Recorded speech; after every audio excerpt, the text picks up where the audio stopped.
I remember our CEO coming into a leadership meeting and we're going to build an AI receptionist. And I'm like, what? I was like, what do you mean? What does that mean? We're human first. Humans are so important to us. Like, how are we going to build an AI receptionist? Are they going to replace our receptionist? They keep telling us that it's all over for HR. The age of AI is upon us, and that means HR should be prepared to be decimated. We reject that message. The future of HR won't be handed to us. Instead, it'll be defined by those ready to experiment, adopt, and adapt.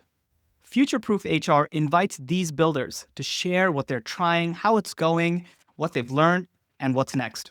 We are committed to arming HR with the AI insights to not just survive, but to thrive.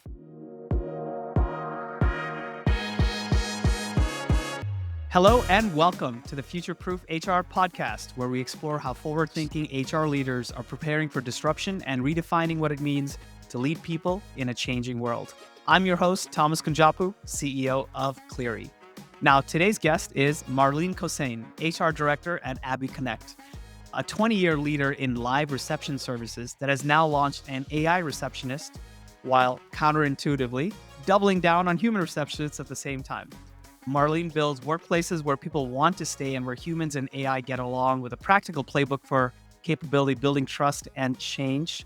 And we have a lot to talk about, Marlene. So welcome to the show. Thank you. I'm excited. So I think what you have gone through in the last few years is such an interesting story, and I think is a bit of a harbinger for many other companies as they're going through the concept of putting out AI products, but also what it means for the workplace that they have created and the company strategy, and it all connects together. So I'm really excited to go into that. But when maybe a great place to start is tell me about your first role at the company.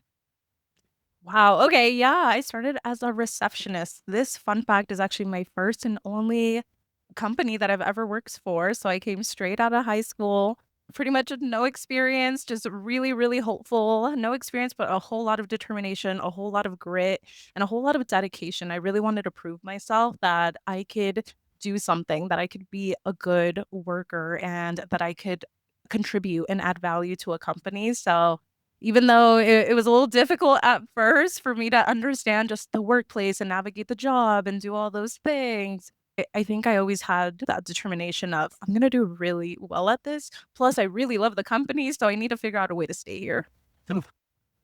And boy, did you, because now you are the HR director many years later, and there have been multiple transitions in between. And I think it's important because I think you were telling me a little bit beforehand about how there's a lot of promotion within, right? And a lot of growth over many years for several folks in the leadership team with and alongside you, right? Mhm. Yeah, definitely. I've seen the company, and when I started, there was like 5 of us, and we were all in the little bullpen, and then to getting our the office that came after that to growing to 100 employees. We had some things happen where we had to go down a little bit, but just going from seeing the office spaces expand, new people come on board, like that has always been a really exciting part of the journey.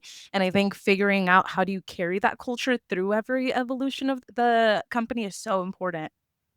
Tell us a little bit about what you guys do. Yeah, so Abby Connect, we are a receptionist service. So we provide phone solutions to different business owners, think doctors, lawyers, even home services. So maybe plumbers that are out on the field or electricians that don't have the ability to answer their phones. Or maybe they do have the staff and they want their staff to elevate and to work on other things. We take care of the customer service for them. So we do that through virtual receptionist and we do that through our AI receptionist as well. So the AI receptionist now, that is a new product, right? Relatively new. Tell me about what was that journey to get to the point of introducing this AI receptionist as part of the brand promise?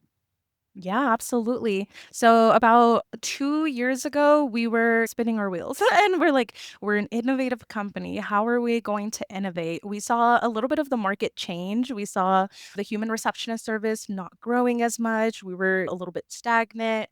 So we're like, what are we going to do? And I remember our CEO coming into a leadership meeting and we're going to build an AI receptionist.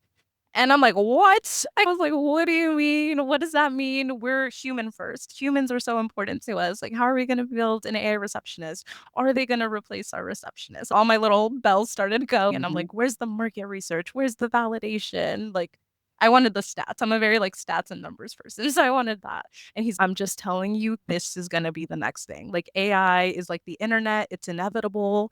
And he just had such a big conviction that this was gonna be what took us to the next level, that there was no denying getting on board. Like, from there, I'm like, "Okay, like, I may not see the path yet, but I really do believe this is gonna be the next step of the company."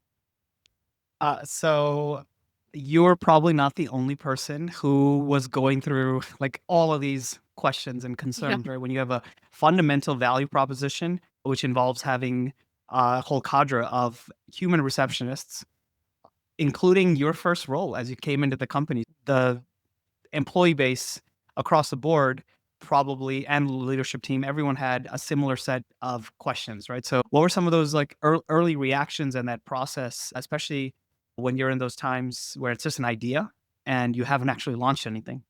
Yeah, I think 2 years ago, we made the conscious decision of we're gonna tell the staff because when people feel like you're withholding information, that's when they don't start trusting you. And I think trust is so important, especially in moments of change. So back then we made the conscious decision of we're gonna bring the employees along the journey and we're gonna show them little by little that this isn't something to be fearful of. This is just the new way of work. And we might not be able to see what exactly that looks like. And we were very careful too. Like we weren't saying we're gonna have prompt engineer jobs and your role is gonna be exactly this or exactly that. We had guesstimates and visions and told a story through that way. But we were really mindful of making sure that people knew that the our humans are our lifeline. That's what has always made Abby special. That's always what has been our differentiator, what has made us stand out. So no matter what, we wanted them to hold on to the fact that this is still our story of growing people from within, bringing them along the journey on the next step, and no, we're not gonna replace you. And it's interesting because 2 years ago, we actually did say, we're like, "2 years from now, once we launch this, like, the receptionist department and the receptionist product is naturally gonna grow as the AI receptionist grows as well." And I'm really happy that came true. Wow. Before we go fast forward to Yeah. how it's happened, let's stay in that moment. Like this is and I want to belabor this a little bit because I think some version of this is something that HR leaders and leaders across the board they're struggling through because at on one hand that change is inevitable in your market and your strategy and the product needs to shift to meet the moment. And on the other hand, I think in your case it's so obviously front and center, right? There's a general underlying concern that some combination of different AI tools eventually, or AGI might replace like all knowledge work. But in this case, if you're a receptionist and you're launching an AI receptionist, it's like pretty easy for everyone to put the two together and really be afraid for their jobs and what it means. In that moment, how do you go about convincing people to stick along with you and go on this ride together? Yeah, for sure. I think that the foundation is trust and the trust that we had built throughout so many years of letting people know, like, this we do promote from within. When you look at our leadership, when you look at our staff makeup, 90% of the staff has been promoted from within. We've only brought on external elevated roles within the last 5 years, maybe. So it is something that's very important to us. So I think people genuinely believe like we are a caring company. That's something that they have seen. We are a human first company, which is something that they had experienced. I think the missing piece was just education. And I think knowledge is power. And the more that people know and the more that you enable them, the more that the guard can start to come down, and then you can start impacting them a little more. So that's interesting. So those are some values that you've had for several years that I think a lot of people talk about, but you've actually done it in practice and you see that outcome. And because you're able to leverage that in these moments of big shifts and changes. All that said, were there people who left and said like this I'm not going to be around anymore, I don't believe it, like what you're saying, is that expected, right? Even with all this history within the company, like how do you think about that decision, which was pretty pivotal, where you said we're going to share this out with early, Yeah. right before saying hey this has happened, as opposed to this is going to and it's going to take several quarters and years even. definitely. Yeah, no one left, but we were met with some comments. You've told us this before. We had launched other things, or we said we were going to launch things in the past, and that's going to be the next thing. That's what's going to grow us. We're going to open up new positions. So there were those people that are like, I've heard this before. It's just another thing. Like, yeah, okay. And I think that happens with anything. I think you have early adopters, the people that are really excited about things, people that are going to come along a little later. They need to see other people use it and embrace it first. And then you're going to have the small group that are never going to want to change or adopt or be part of that. And that's okay. We're not really talking to that group. We're not trying to convince the group that doesn't want to be convinced. We're looking at the other two buckets of people. And really, what you want to do is take the early adopters, and especially if they have influencer personalities, and have them influence the rest of the staff. Because it's not only are people believing us, but they're going to believe their coworker. They're going to believe the person that they sit next to. And if we can impact the person that they sit next to, and that person can then permeate throughout the staff what they've seen, what they've experienced, then that's how you create positivity and people getting on board all around. So transparency was first up, and then I think you also told me you did a lot of education, right? What did that look like? Yeah. Yeah. So we're like, where do we start? We definitely need to raise our AI literacy, especially if we're a tech forward company and we're coming out with an AI receptionist and all these things. So we started with something that was low stakes, which was helping people use AI in their personal life. So we didn't try to implement it into their processes or their workflows or anything like that at first. We're like, what can put the guard down a little bit? So we started talking to people in every chance that we could, in huddles, in meetings, in one-on-ones, asking people like, Did you use AI for that?" Or, "Oh my gosh," they were telling me someone was telling me about their meal plan and how they're trying to get more fit. And then I would say something like, "Oh my gosh, have you tried ChatGPT? I just tried it the other day and it made a whole meal plan for me and a Mhm. whole workout plan based off of what I did." And it's like those little moments that add up and you start teaching people how to use that in their personal life. And then did you go from there into graduating to the point where that was AI was being used in their work lives as well? And was there education associated with that? Yeah, for sure. Then the next step was to get an LLM that they could use. That way we can figure out how they can use AI at a small scale within their work. So for example, we do receptionist work. Let's say we answer for a lot of attorneys. So let's say a receptionist was on a call and sometimes it's just really hard to figure out. Is that a Right. criminal case or is that a civil case? They don't really know. We do training, but sometimes they do have to guess. So instead, we empowered them to use Copilot through Microsoft and to type in, hey, this is the situation. Is this criminal or civil? And try to have them do things that are very low stakes. And if anything, help them do their job better Mm. and help them feel more confident about the job that they do than them feeling like the AI is replacing their job altogether. So how does it come together such that, you have your human receptionist and then you have your AI receptionist coming on alongside? How does it work together? And what does that mean day to day in terms of the activities that your receptionists are doing day to day? I think AI has allowed us to say yes. So, a little backstory on Abby. We used to say yes to pretty much every client, and that would put a lot of strain on the staff because they take different phone calls for different industries. Before, we used to have to learn different medical systems like Dentrix or like whatever your dentist would use or your medical office would use. We would have to log into those and learn the system and do that for pretty much every account that we had, which was really difficult. Mm. So we took scheduling away altogether a few years into our journey because we're like, we're really good at customer service. We can't provide good service when we do scheduling like this. It just doesn't work with our model. So for a long time, we said no to all scheduling clients.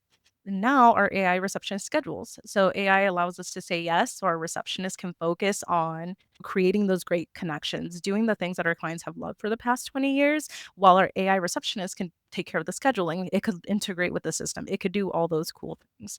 Or sometimes it's difficult to hire bilingual speakers, and our clients want Spanish speakers. Our AI receptionist is fluent in Spanish, so it could take the Spanish calls. So we found a way to do humans plus AI. They don't really substitute each other, but each of them have their limitations, each of them have our strengths. We try to figure out where's the balance between both. Got it. So actually, improved or actually expanded your market that Mhm. you're able to actually address, and that you had to say no to beforehand.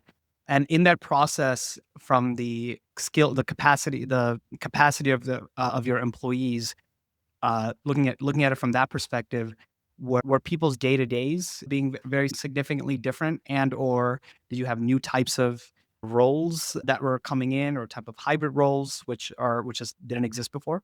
Yeah. For the receptionist department, I will say their jobs didn't change too much because if anything, the AI does everything in the background. So, for example, the receptionist will handle the call flawlessly, then the AI will produce a sentiment score to our client in their portal so they could see if the interaction was positive, negative, if someone is upset. That way they can call them quicker if that's what they choose. So, kind of did some things in addition to what the receptionist does. But for other roles, yeah, it created AI technicians, it created AI QA specialist. It created different positions that we were able to take people that had started off as receptionists and then elevate them into those roles.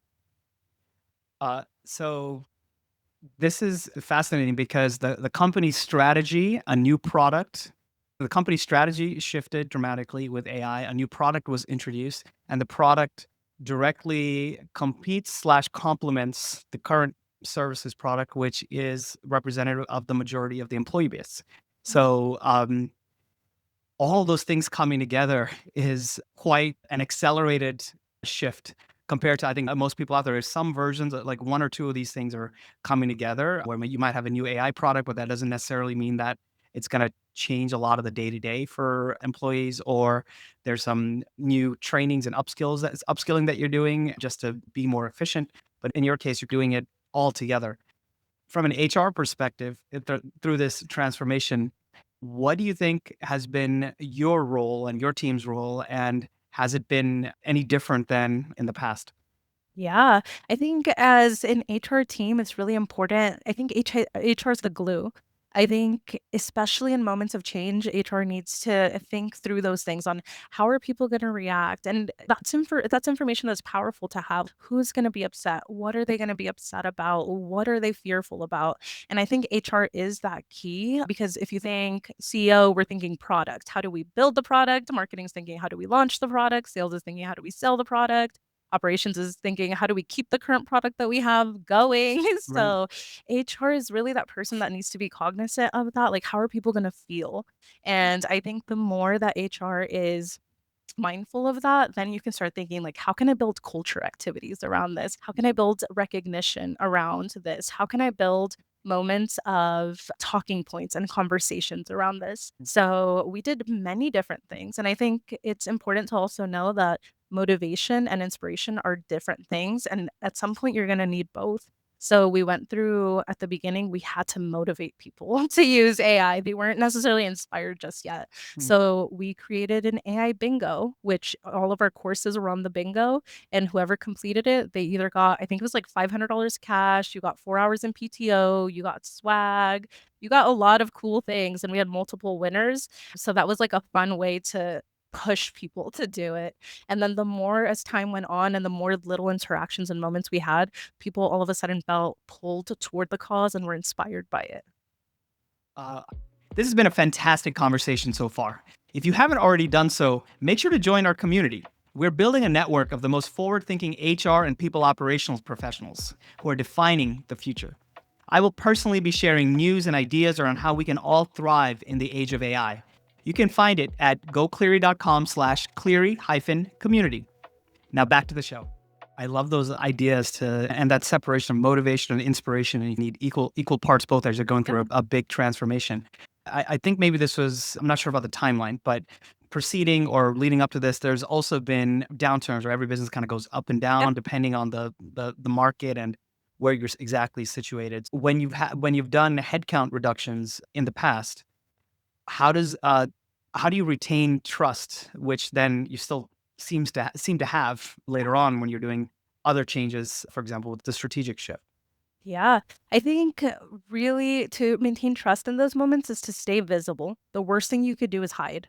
The worst thing you can do as leadership is make these decisions, have everyone feel upset, scared, all these things, and then do nothing about it and be like, okay, that was the decision. No, have round tables, have open discussions. I constantly do people advocates, which is where I just pull random members through the staff and just ask them what's working, what's not working. What is causing you to feel that way? How can we improve? And just getting insights from everyone has really helped us throughout the years because it's not just leadership at the top making all these decisions. It's really bringing people in to those decisions.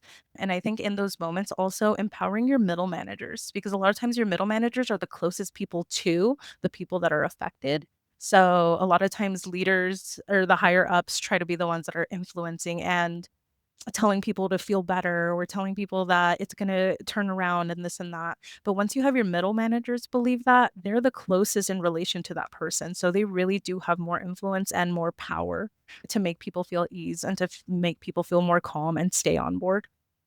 That population set specifically has been under attack and been squeezed Yeah. from all sides in the broader labor market, I would say.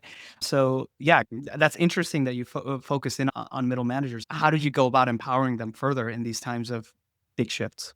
Yeah, I think holding conversations between myself, the VP, we're just a very transparent, open company, so anyone can talk to anyone really, and we like to be forward facing at all times. So as a leadership group, we make the decisions and then we do what's called cascading information. So then we cascade all those decisions down to middle management and we explain why. We allow them to ask questions. We allow them to debate us and come up with other ideas and other solutions.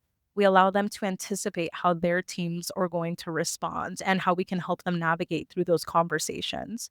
And we also have a really good pulse on our staff, like who is more likely to be on board, who's more likely to be a little skeptical, things like that. So we can have tailored conversations with the middle managers and help them navigate those conversations better. So, a theme I'm sensing from your own career journey at the organization to how you're talking about the majority of leaders have been promoted from within and started as receptionists.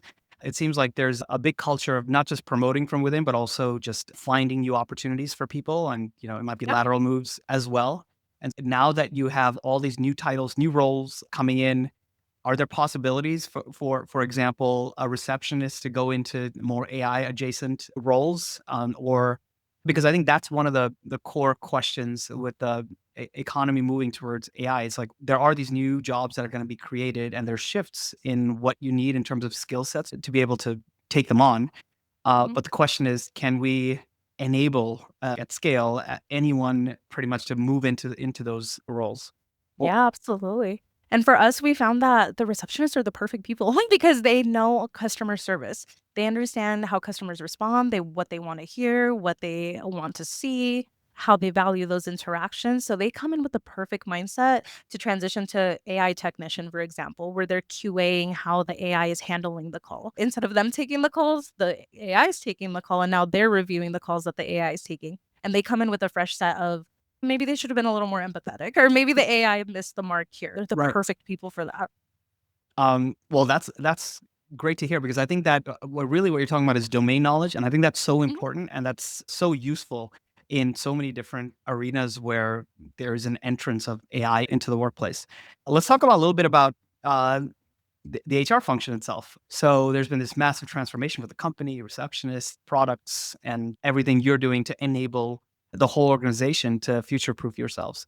Tell me a little bit about the HR function. How have you evolved, if at all, also in this era?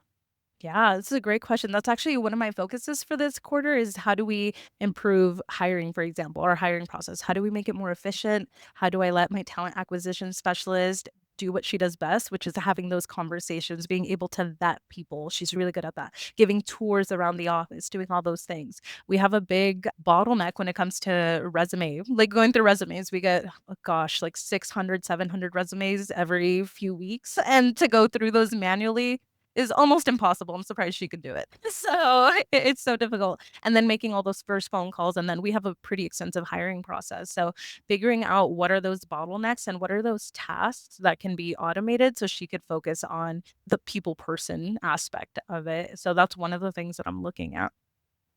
Exciting. So then, are there other areas, if you just think about these like bottlenecks, if you just imagine more broadly for HR teams, what are the big opportunities you think which can really help us both do more and be more efficient and be future proofed?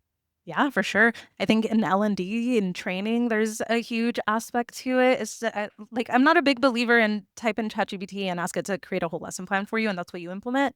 I think it takes balance, right? You need to curate it for your own company, but that alone saves so much time on having ChatGPT or whatever tool create a course for you, create an outline for you. We implemented an LMS throughout this journey, and having an LMS system that has, I forgot what it's called, but basically it has some sort of co-pilot where it automatically makes courses for you. You Mm. tell it how many modules you want, how many do you want videos, do you want it to speak in British, do you want it to speak in comic book? Like it has so many options. And boom, within 5 minutes, it can create a whole lesson for you that then you can go in there and tweak. So that has been really helpful. And just overall, sometimes if you're questioning your judgment, I like to pop in there and I like to ask ChatGPT, challenge my thinking. Am I really right? Or are you telling me that I'm right? What am I Right. not thinking about? What can people say to this or what reactions could people have to this? And I have it be my little devil's advocate.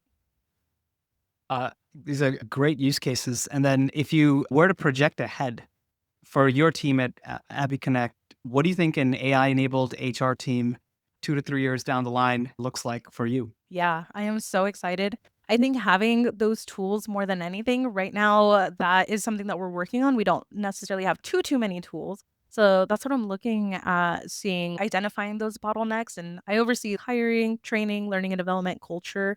So it could be as simple as how do you write this culture email to as complex as creating those lesson plans, challenging our hiring process, doing benchmarks for pay and seeing what the competitive benchmarks are as we expand from local hiring to global hiring. What resources do I need? Like an EOR system, like ChatGPT is giving me that information, right? You can only learn so much in school. You can only learn so much in the job. Sometimes the company's growing and there's just things that maybe I haven't encountered how to do yet or how to take the company to the next level.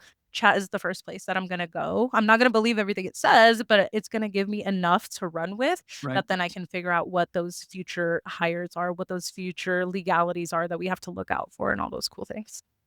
Do you think, given that future, you might have some recommendations for someone who's new and looking to get into HR coming out of high school or college and is interested in the field?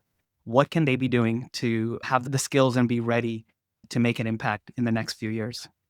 Yeah, I think especially with AI is using it in your everyday in any way that you can. And that's something that we look for now in all new candidates that we hire for elevated positions. Not so much for the receptionist position just yet, but for example, I'm hiring a full stack developer right now. Mhm, And one of the requirements is for them to use some sort of AI tool like Claude, for example. Or we're looking for a social media manager that we just hired. We're mhm, looking for them to have some sort of, maybe they don't know the tool exactly, but maybe they're at least on the thought of, "I'm gonna find a better way to do this," or, "I'm gonna find a more efficient way to do this through an mm, AI tool." So I think really for any job, not just HR, it's finding out what those bottlenecks are for you.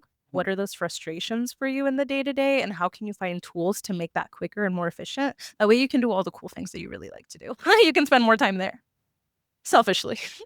That is the big promise. This has been a pretty wide-ranging conversation, but really focus in on your efforts on the enabling the entire organization. I think what's really unique about from what I'm hearing about what's happening at Abby Connect is like there's such a confluence of different factors that has made a giant transformation where the organization just looks so different from 2 years ago. And but also it was proactive planning and it didn't happen to you. You picked a direction and got everyone moving in that world.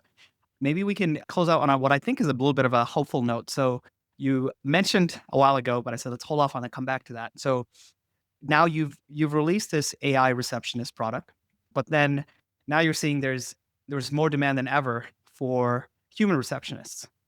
How does that happen? Tell me about this, how you realized this success and the job's never done, it's always ongoing, but how did you get to this particular place, which is the promise a couple of years ago? Yeah, the promise come true is what's really exciting. We actually just had an AI roundtable where our CEO came. He's here in the office, but we made a roundtable where employees can come in, they can get an update on where we're at with the company. We just went to market with the AI receptionist not too many months ago. So they want to know, like, how many clients do we have? Have we grown? How's this going to impact us? And yeah, he said a really neat fact, which was the fact that the more AI receptionist clients that we get, the more human receptionists that we get. Because our AI is backed by humans and that's our brand differentiator, that's something that our clients have actually really been gravitating towards. AI companies are popping up left and right. When you take a company that has 20 years of experience and delivers with a human backed at the behind it, it's really meaningful to clients to know, like, the AI is not just going to run off and do whatever it wants. The AI is not going to do all these things. We have our AI technician who QAs 100% of the calls that is taken by the AI reception, or yeah, by the AI receptionist. But clients like to know, like, if their caller doesn't want to speak to the AI, can they divert to a human? Yes, you can. If the AI is struggling to understand for some reason, or the client's really frustrated, the AI can pick up on that and then reroute the call to the human. So that combination with the human being in the loop is a key differentiator. And yeah, it's funny. I see that being the case for so many different domains at this moment because it's a tool that can help us make things more efficient. But depending on the domain and the kind of problems being solved, you don't want to get it wrong and you want to escalate to a human or get the thing resolved quickly, right? So, I mean, and in your domain, people can call for a million types of things, right? And you gotta, it's really hard to focus it down. So it's really helpful to be able to escalate it to a trained person who can deal with that situation live in that moment. So I can see how that is a key differentiator. And it's, I think, a very hopeful note for how there's a combination of people and AI can actually get to more productivity and better outcomes faster. So both for your clients and for your organization. This has been such an awesome conversation, Marlene. Thank you for talking through this big transformation that you've done. And I think I think, like I said many times, addressed a confluence of factors that is impacting all of us out there in a very direct way. And I think there's so many ways that people can compare their own experience, right? What are they coming up against, and how can you go after it proactively, whether it's within their own function with the product or in terms of reskilling and upskilling and change management and communication. You're doing all of the above and did it fast. So thank you for sharing your experience, and Thank you.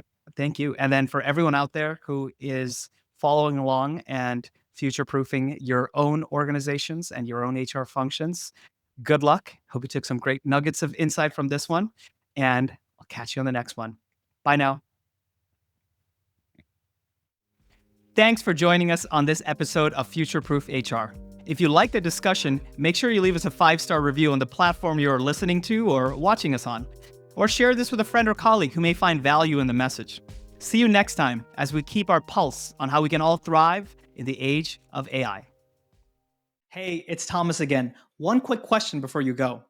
Are you and your HR team tired of answering the same employee questions again and again in Slack? If yes, our Cleary AI-powered Slack bot is here to help. It takes routine employee requests and answers it automatically while freeing up time for you to take on more important tasks. At the same time, it automatically builds up an HR knowledge base as you go. It's quick to set up, works right in Slack, and you can try it for free. Just head on over to gocleary.com/HR-chatbot to install it. It's, again, gocleary.com/HR-chatbot. Thanks again.